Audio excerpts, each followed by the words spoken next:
Hallelujah. Are you set? Ṣé o ti ṣe tán? When God called me Nígbà tí Ọlọ́run pè mí, and I wanted to enter into ministry, tí mo sì fẹ́ wọnú iṣẹ́ ìránṣẹ́, one thing he told me ohun kan tó sọ fún mi ni pé is that it will make people to know òun yóò mú kí àwọn ènìyàn mọ̀ that he really called me. wípé òun pè mí ní tòótọ́. And he said one of the things is that Ó sì sọ one fún of mi- the signs ó sì sọ fún mi pé ọ̀kan lára àwọn àmì ní is this. ó ní èyí. It will make everything I want to do to be easy for me. Ohun gbogbo tí mo bá fẹ́ ṣe òun ó mọ̀ mú kó rọrùn fún mi láti ṣe. And everyone that has associated with my ministry Gbogbo ènìyàn tó báyìí ti ń ṣe àkíyèsí iṣẹ́ ìránṣẹ́ mi and is associated with us, tó sì wà pẹ̀lú wa gbígbọ́gbọ̀n ni is associated with us, tó sì ní àsopọ̀ pẹ̀lú wa, we discover that wọ́n ó kíyèsí wípé God has been doing things for us Ọlọ́run ti ń ṣe ọ̀pọ̀ nǹkan fún wa without struggles. láì sí ìlàkàkà nínú rẹ̀. Before you leave this place, Kí o tó kúrò ń bí lónìí, you too will enter into the covenant of peace. ìwọ náà wọnú májẹ̀mú àṣẹ ìrọ̀rùn lọ. Another thing, Ọ̀kan mìíràn ni pé he said, ó ní wípé anytime I call out for a program, nígbàkúùgbà tí mo bá ti pe ìpè fún ìpàdé, no matter how odd, bó ti wù kó le tó, bó ti wù kó má rọrùn tó, he said, he will make people to come. òun ó mú kí àwọn ènìyàn wá lọ́pọ̀lọpọ̀. I told Sister Tope in the afternoon when I saw her, Mo sọ fún Sista Tọ́pẹ́ ní ọ̀sán nígbà tí mo rí I wọn. said, if we are only 10, Mo ní pé bí a bá jẹ́ mẹ́wàá péré, we are going to praise God. a ó yin Ọlọ́run. But lo and behold, Ṣùgbọ́n ní ìyàlẹ́nu mi, we are more than 10. a ju mẹ́wàá lọ. So we are going to praise God. Sí ògo Ọlọ́run. We are going to praise God. Nítorí náà a ó yin Ọlọ́run. Are you going to praise God? Ṣé a ó yin Ọlọ́run báyìí?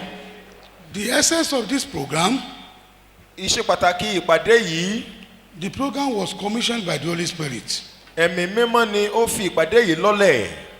that we need to meet and converge in the middle of the year. A nílò láti ṣe ìyípadà àgbèdémèjì àárín ọdún.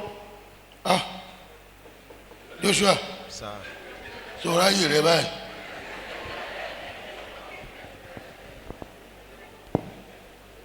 Ṣé ẹ di? Sọ pé a ó yin Ọlọ́run. And everything that we are programmed to do, we shall be done. Ohun gbogbo tí a sì ti fi lélẹ̀ pé a ó ṣe náà la ó sì ṣe. This mid-year is the Prophetic Praise Congress. Ìpàdé yìí ó jẹ́ ìpàdé àsọtẹ́lẹ̀ ìyìn àgbájọ àsọtẹ́lẹ̀ ìyìn. Okay, let me see. Prophetic Praise Congress, that is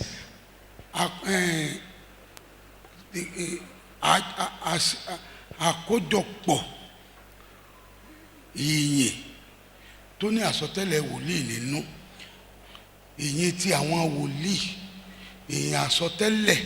Prophetic praise. Nígbà tá a bá ń sọ ìyìn yẹn, When we are declaring that praise, à ń sọ àtúnṣe bẹ́ẹ̀ sọ àsọtẹ́lẹ̀.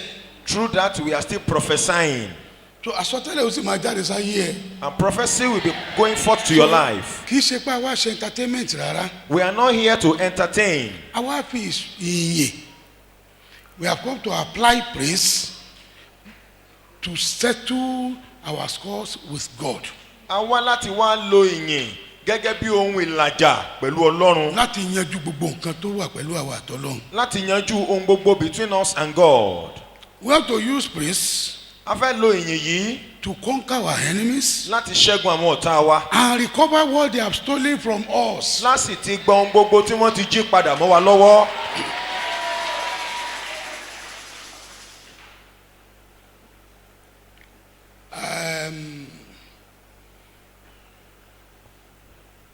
I believe Bishop Igbasan is preparing because he's going to come and minister to us in the word. Mo mọ̀ pé bíṣọ̀bù wa ti ń gbáradì láti wá bá wa sọ̀rọ̀ nínú ọ̀rọ̀. I'm just telling him now. Mo sì ń sọ fún ẹ̀ṣẹ̀ ń sọ fún wọn náà nìyí. Our Jesus will be teaching us Christian grammar tomorrow. Àwọn Jésù wọ́n mọ̀ kọ́ wa nípa iṣẹ́ ìránṣẹ́ ìtìtàgé ní ọ̀la. He is supposed to have started today, Ó yẹ kí wọ́n ti bẹ̀rẹ̀ lénìí. but the attendance was not good enough. Ṣùgbọ́n èrò yẹn kò tó. So we are going to start tomorrow morning. Àwọn bẹ̀rẹ̀ rẹ̀ ní àárọ̀ ọ̀la. So one of the films he just released is Pastors by Emergency. ọ̀kan lára àwọn fọ́nrán tí wọ́n ṣẹ̀ṣẹ̀ fi lọ́lẹ̀ nísìnyí náà wọ́n pè ní pastors by emergency. kí ni emergency? òjijì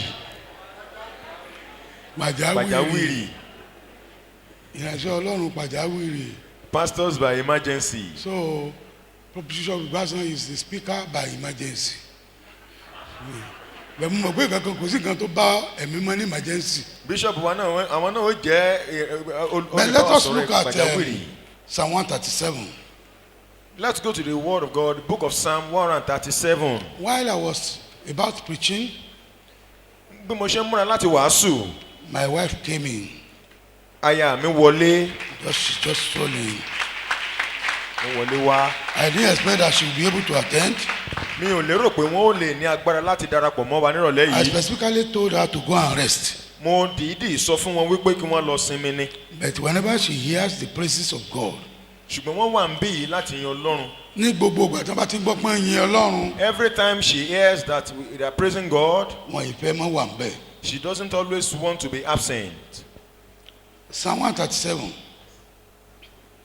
By the rivers of Babylon, we sat and wept. When we remember Zion, there on the poplars, we hung our harps. For there our captors asked us for songs. Our tormentors demanded songs of joy. They said, sing us one of the songs of Zion. How can we sing the songs of the Lord while in a foreign land? Psalm 137. ní ẹ̀bá odò bábélì níbẹ̀ ni àwa gbé jókòó àwa sì sọkún nígbà tí àwa rántí Síónì àwa fi dùrù wa kọ́ sí orí igi wílò tí ó wà láàrin rẹ̀ nítorí pé níbẹ̀ ni àwọn tí ó kó wa ní ìgbèkùn béèrè orin lọ́wọ́ wa láàrin àwọn tí ó ní wá lára sì béèrè ìdárayá wípé ẹ kọ orin Síónì kan fún wa àwa ó ti ṣe kọ orin Olúwa ní ilẹ̀ àjèjì. Praise the Lord. Hallelujah. I will just give us a tip of the iceberg. màá kàn fún wa ní kékeré nínú gbòǹgbò tí ń bẹ lọ́wọ́ mi. Nínú tí Ọlọ́run ti ṣètò sílẹ̀ kékeré. Among what the Lord has prepared. Àwọn wo ló ń sọ ọ̀rọ̀ yìí? Who are these people speaking here? Lord, we pray that you give us your word Olúwa gbàdúrà pé ó fún wa ní ọ̀rọ̀ rẹ̀. and you give us your unction, Ó sì fún wa ní ìfòróróyàn. and by the word Àti pé nípa ọ̀rọ̀ rẹ̀, you set the captives free. ó sì tún àwọn òǹdè And sílẹ̀. you prepare the minds of people Ó sì pèsè àwọn ọkàn ènìyàn rẹ̀ to praise you this evening. láti yìn ọ́ nírọ̀lẹ́ yìí In Jesus' name. ní orúkọ ńlá Jésù. There's somebody here. Ẹnìkan bẹ níbí yìí. You have a very naughty difficulty. Ó ní ìdojúkọ tó le lọ́pọ̀lọpọ̀.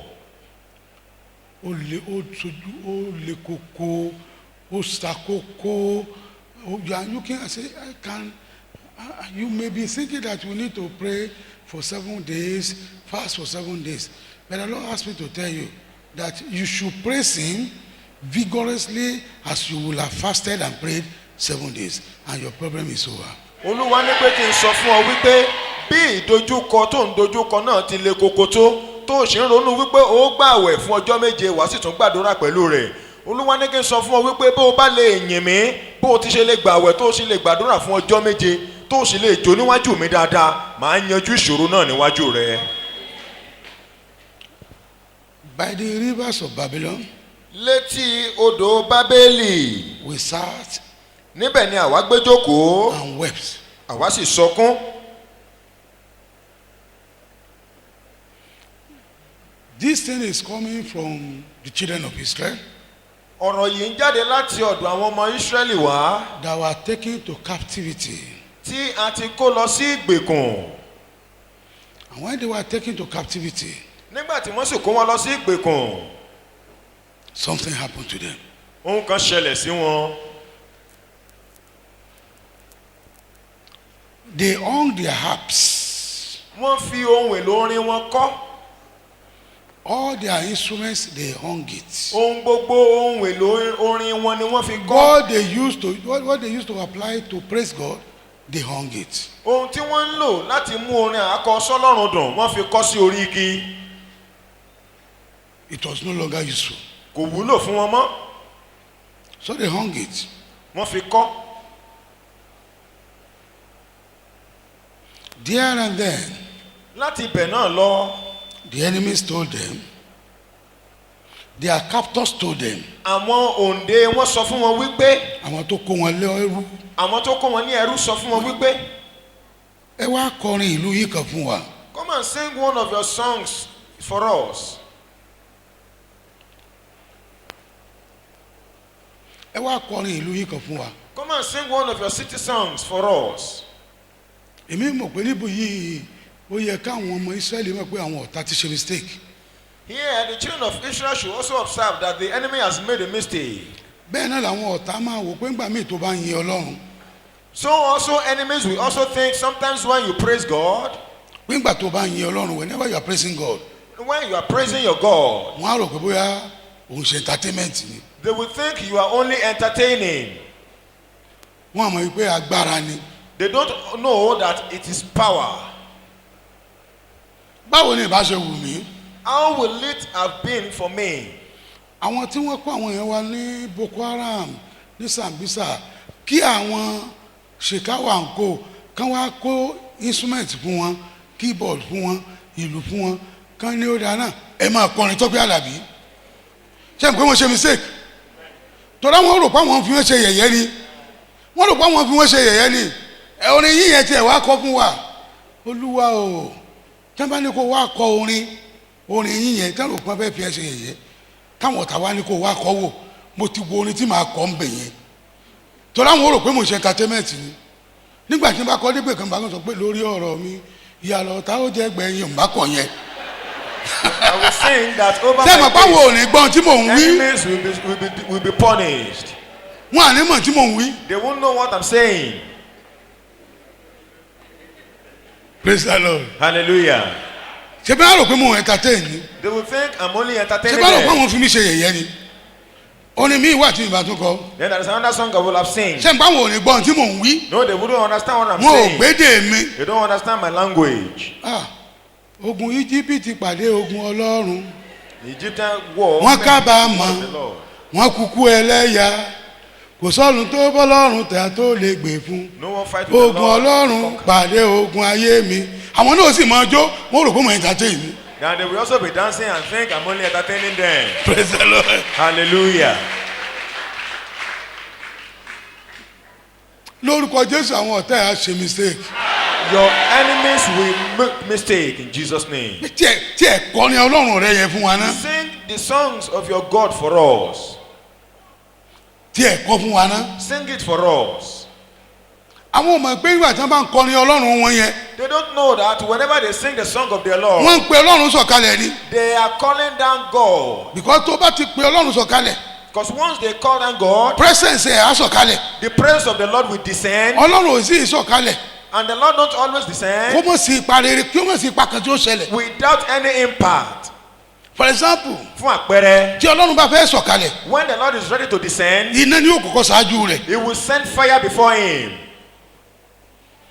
tí wọ́n bá ní kí n kọru orin yẹn. if I am asked to sing that kind of song. mi ò ní sọ penalty nù. I won't lose that penalty. for example mi bá sọ pé. fún àpẹẹrẹ I will say. let God arise. Olúwa dìde. and his enemies be scattered. kó o sì tú àwọn ọ̀tá rẹ ká. let God arise. Olúwa dìde. and his enemies be scattered. kó o sì tú àwọn ọ̀tá rẹ ká. let God arise. Olúwa dìde. and his enemies be scattered. kí o sì tú àwọn ọ̀tá rẹ oh ká. Lord. Olúwa let God arise. dìde. wọ́n ní kí ni wí kọ̀ mọ̀ yé àwọn.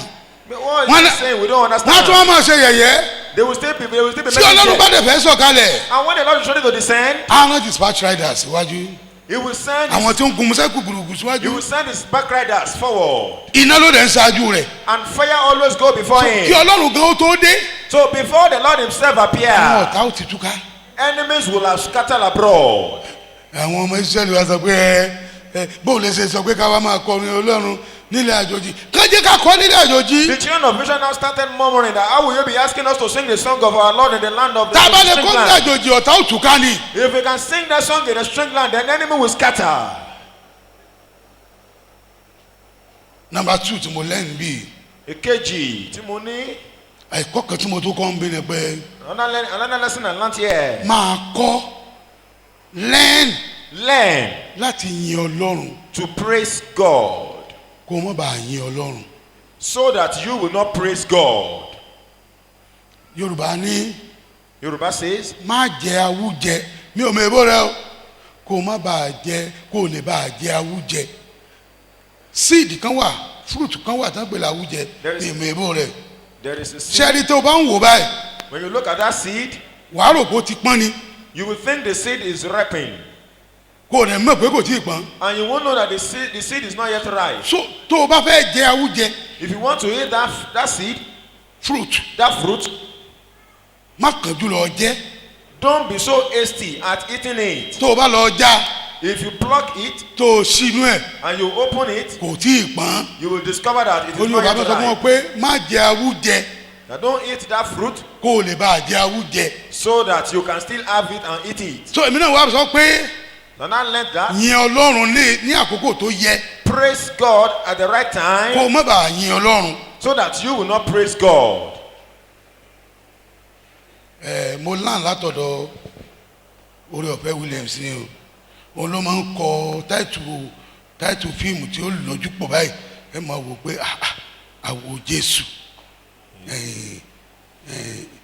àṣìṣe Olúwa Mistake of the àṣìṣe Lord. Olùgbàlà The mistake of the Savior.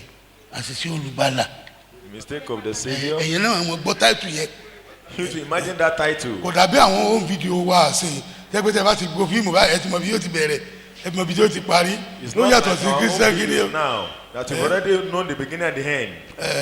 ibẹ̀ láti máa rí ọmọ 25 years tí wọ́n kùn ní fíìmù kìíní o arúgbó tí ó sì máa sọ American English You see, 25 years old. tẹ́ bá ti wẹ̀ ẹ́ ti mọ̀ pé yóò kú ní ìsìn yóò dẹ̀ kú lóòótọ́ You know that he will die, now, he will die, and surely he will die. suspense bọ̀ àṣìṣe Olùgbàlà The error of the Savior. wọ́n wò pé àṣìṣe Olùgbàlà The error of the Savior. máa rà I will buy it. ogun àwọn èèyàn mímọ́ bẹ́ẹ̀ ni èèyàn mímọ́ ṣe tí wọ́n gbógun The battle of the holy people. ẹ̀mí máa gbọ́ kan o pastors by emergency Ìránṣẹ́ recession ìpàjáwìrì. in heaven ṣé recession náà ó tún lè wà lọ́run Torí ni kodo ètò ṣé ọrọ̀ ajé dọ́là náà tún lè wọ́n lọ́run ni kẹgbẹ́ yẹn Imagine so that. mo lán látọ̀dọ̀ àwo Jésù ni o I learned mo from sọ our wọn pé Jesus also. yin Ọlọ́run Praise kó wọ́n God bá yin Ọlọ́run. that you may not praise God. Can I explain to you now? Shall I explain to you? ẹ wà ra part 2 ìwàwó náà kẹ́ tó mọ tó ń ṣe. You buy the part. Now let me explain to you free.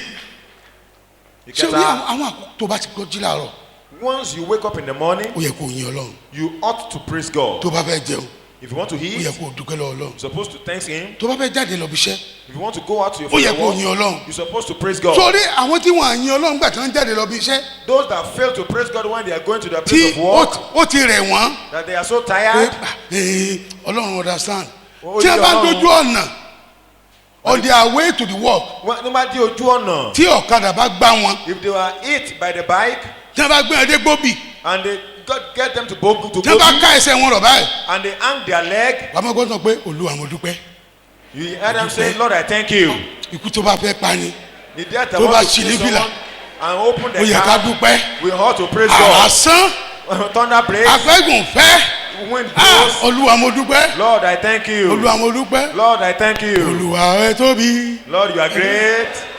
níbo ló ti ń kọrin yẹn As they are praising God nílé àjòjì in the strange land. They are praising God in the strange land. ẹlòmíì tí nǹkan bá ṣẹlẹ̀ sí gbà When something happened to someone suddenly, tí wọ́n bá lọ́mọ rẹ̀ kú and the person was told, táwọn yẹn bá débẹ̀ die. àjẹkẹ́ lọ sí i àní mo dúpẹ́ I thank you. mo dúpẹ́ Oh, I thank God you. I thank God. ẹ rò pé mo ronú ni You think èmi àmọ́ ronú I'm not worrying ó ti about bọ́ sí lórí the person is mental tani problem. tó bá ya wèrè ńkọ́ If he has run mad, what will I do? tó ń rìn káàkiri ìgboro Walking around the street. sẹ́yìn pé ọpẹ́ tó yẹ kó dú You know the thanks pẹ̀lú rọrùn. you're supposed to have offered with ease. Wọ́n wá ń dúpẹ́ mo sọ pé dúpẹ́ kó o mọ̀ bá a dúpẹ́. That's why I'm telling you that you should thank him so that you will not thank him. Ọpẹ́ tó yẹ kó dúnú létí òdú. The thank he's supposed to have offered in his room that he failed. Nígbà tí ọkọ rẹ̀ bá kú tí tètè ẹ o tọkọ ẹni yẹn bá kú tí wọ́n tún rówó gbé kúrò lọ hospital wọ́n tún wá máa gbàdúrà Ọlọ́run jẹ́ arówó tí wọ́n ní wọ́n ti ní kẹ́ ẹ máa lọ o wọ́n ní kẹ́ ẹ san 50,000 100,000 wọ́n lọ́lọ́run ò ṣeun Ọlọ́run ò ṣeun ọpẹ́ yẹn kò yí ìdí fruit kan mọ́. If the husband of that person died. Kí ló tí wọn àkú dúpẹ́ kán fi ìyìn ṣẹ́ ogun yẹn kó tó di gbọ́n lọ hospital. And they are unable to pay for the bill, and they are asked to, and they have paid the 50%. Sọfọ́lẹ̀ sọ pé dúpẹ́. Start giving thanks to God. Ìyìn Ọlọ́run. I wouldn't have thanked him. Kó o mọ̀ bá yìn ní tipátipá. So give thanks to God so that you will not thank God in emergency. in emergency. Mo lọ bí òkú kan ní ọdún kan. I went to a burial ceremony one day. A lè pè ceremony torí ọmọdé ló kú ọmọ 35 years ni. Can't call it a ceremony. Kì í ṣe ceremony pẹ́ẹ́pẹ́. It's not a ceremony at all. Wòlíì ṣọ́ọ̀ṣì kan ni. It was a prophet of a church. Mo bá gbọ́ kókó ń bá lọ bẹ̀. And I heard that he died, and I went there. Wọ́n gbókù sí bojì báyìí. They laid the corpse by the graveside. Nísinsìnyí àwọn akọrin kéré kan ẹ máa bójú ẹ̀kọ́. Now we will not sing. Àwàjá àwàjá àwàjá láàrin ayé àwàjá àwàjá àwàjá láàrin ayé. Wọ́n ní dákọ̀ ọjọ́ yẹn fún ọ. We have caught on the world. Ẹgbọ́n tẹ́mi mọ́ sọ fún mi. You know what the Holy Spirit told me? Olúwa ní ká gbà pé ọmọkùnrin yìí. That's our If this man had known if this man has known that he has come to fight, pé òun wá jà ní, the battle wouldn't have overrun him. ogun yẹn ìbá títí borí rẹ̀. Ṣùgbọ́n kò mọ̀ pé àwa jà láyé ni. But he didn't know that we are here to fight. Ó ti wá kú tán kán tó máa sọ fún un pé wá jà ìjà wo ló lè jà mọ́. And he is not dead before they start telling him. Kì í ṣègbà yẹn ló yẹ kán kọrin yẹn. It wasn't that moment they're supposed to be singing that song. Gbogbo ìgbà tí tó careless pẹ̀lú láìfú ẹ̀. When he was careless with his life, Ìgbà yẹn ló yẹ kán sọ pé arákùnrin. that was when they're supposed to have told him Ilé that ayé yìí máa man, ṣe bed of roses. this world is not full of bed of roses. Àmọ̀ wá jà ni. We are here to fight. Ṣùgbọ́n kò mọ̀ pé àwa jà. But the man didn't know. Gbogbo èèyàn lọ̀rẹ́ rẹ̀. Every man was his friend. Ibo everywhere ló ti ń jẹun. He eats everywhere. Ó dẹ̀ ń ṣe dáadáa nǹkan lọ dédé fún Amẹ́ríkà lónìí ìpínlẹ̀ lọ́la ó rò pé gbogbo èèyàn ló dùn mọ́ nínú. And he was doing well with that. ọ̀rẹ́ mi àwọn tó sọ pé ìbàjẹ́ àwọn kírẹ́tì ò jẹ́ àwọn yìí náà ní bá rìn àyìn náà náà ṣe pupa wọ́n á sẹ̀ sọ fún pé wàá jà ẹgbẹ́ sọ ní ìtumọ̀ mọ́. Those that suppose, wow, it should have been us. And there are those people that even kill him. And they were not saying that we are here to fight. Was that statement meaningful anymore? Mo sọ fún àwọ̀ Jésù. I was telling Awo Jesu. Oore-ọ̀fẹ́ Williams. Oore-ọ̀fẹ́ Williams. Ó kọ rẹ̀ gan-an ó ní plural ẹnìkan tó ń jókòó èèyàn bíi mẹ́ẹ̀ẹ́dógún papọ̀. What is the plural of William? Ẹ̀ ní àdìbà ní ẹ̀sìn. Ibi ó ti ń parọ́ gan-an nù. Oore-ọ̀fẹ́ William ní o ó wá lóhùn Williams ó fi hẹ́ẹ̀sì kún. Pluralize his name. Èmi náà máa jẹ́ Timothy. Praise God. Hallelujah. Mo sọ fún Oore-ọ̀fẹ́ lẹ́ẹ̀kan. I was telling him the other time Pé that a fún mi níwèé kan actors actor as pretender. olùṣe bíi Actor as pretender. Òṣèré bí ẹni tó ń díbọ́n. òṣèré bí ẹni tó ń díbọ́n. Pé gbogbo àwọn òṣèré wọ́n ń díbọ́n ni. That all actors are just pretending. For example ní ìsìn mo lè dúró báyìí ní ìsìn. Fún àpẹẹrẹ bí mo ti dúró yìí. Kí n ṣe bàbá àṣàlẹ̀ àwọn 419. I should not be the godfather of 419. Ìgbà tí mo bá ń ṣe yẹn kí ni mò ń ṣe? As I was acting that, díbọ́n ni. I'm only pretending. Tí n bá ti kú ọbẹ̀ kí ni mí? Pastor ni mí. Once I'm out of that moment, out of that place, I've become a pastor again. Ìgbà míì ẹ lè rí Tọ́pẹ́ Àlàbí kó ṣe ó lè. At times you may see Tope Alabi acting as a thief. Tó bá ń ṣe yẹn kí ló ń ṣe?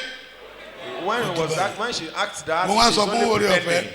Mo ní actors pọ̀ lára wa ọmọ Ọlọ́run. I was not telling There are you many actors in the church of God. pé ọ̀pọ̀lọpọ̀ òṣèré lọ́pọ̀ láàrin àwọn ọmọ Ọlọ́run nínú ìjọ. Actors. Òṣèré. Someone who is being tormented by the witches. ẹni tí wọ́n à ń pọ́n lójú látàwọ́ àwọn àjẹ́ wá. Ṣẹ̀ǹpọ̀ náà wà láwọn tó ń pọ́n lójú táwọn ń pọ́n lójú. Someone that is being tormented by witches. ẹni tí àwọn àjẹ́ ń pọ́n lójú. Má wọrí sẹ́ gbogbo tá à ń ṣe yìí à ń ṣe praises àtúnṣe drama so méjèèjì mò ń papọ̀ so tẹ́ bá ń rẹ́rìn drama náà mò ń ṣe àbí mo parọ́ praise God praise the Lord. hallelujah. ìyà ó máa jẹ́ he will be suffering. ìyà ó máa jẹ́. He is under affliction. ó wà lábẹ́ ìpọ́njú. His pastors will not lead him to pray. olùṣọ́ àgùntàn rẹ̀ ò ní darí ẹ̀ láti gbàdúrà. His pastors will not tell him there are some places he can go to pray. olùṣọ́ àgùntàn rẹ̀ ò ní sọ bí tó yẹ kó lọ fún láti lọ gbàdúrà. And he will just be acting. yóò kàn máa ṣeré lásán. It's well. yóò máa dára. And it is not well. bẹ́ẹ̀ kò sì dára. A lady of 45 years old ọmọbìnrin ọdún mẹ́ẹ̀ẹ́dínláàádọ́ta that is yet to get married. tí ò tí ì gbéyàwó. And he say it is well. Is it well? tó máa ń sọ pé ó máa dára ǹjọ́ ti dára bí. Nonsense.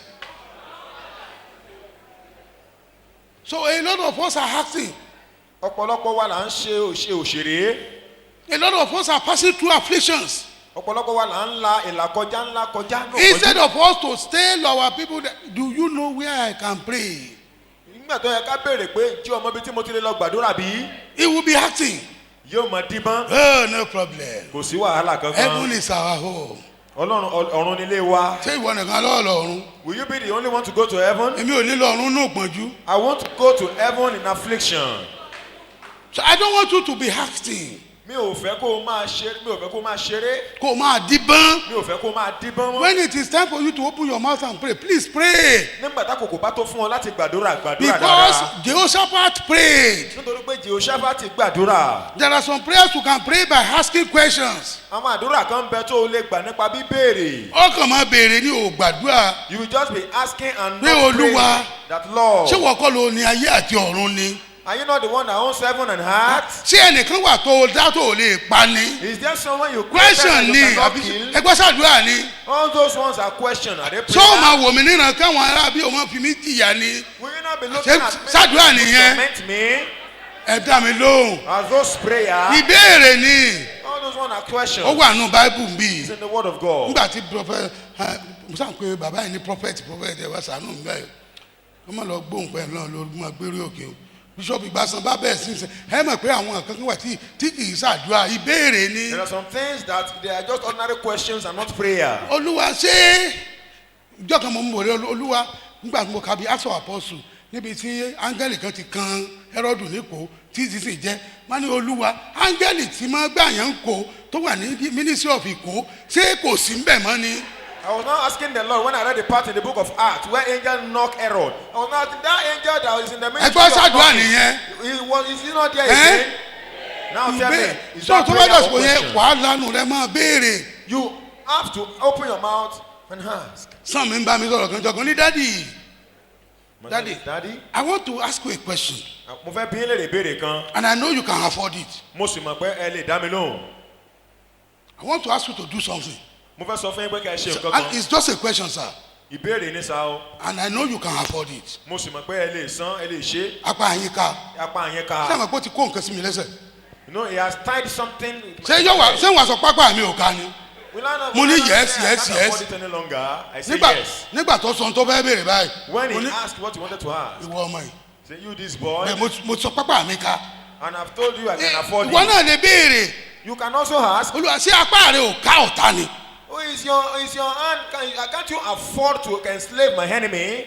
Can't you deal with them? Ṣé o lè kápá wọn mọ́ ni? I'm not asking you to deal with them. I'm just asking you questions. Mi ò bí ọ lè béèrè Olúwa. Those are the type of questions we are going to ask. Irú àwọn béèrè táwọn máa béèrè They nìyẹn. are not prayers. Tí kì í ṣàdúrà. We are just praising him. A kàn ń yìn. How and we'll be asking questions. Bá a ṣe máa béèrè. It is well with you.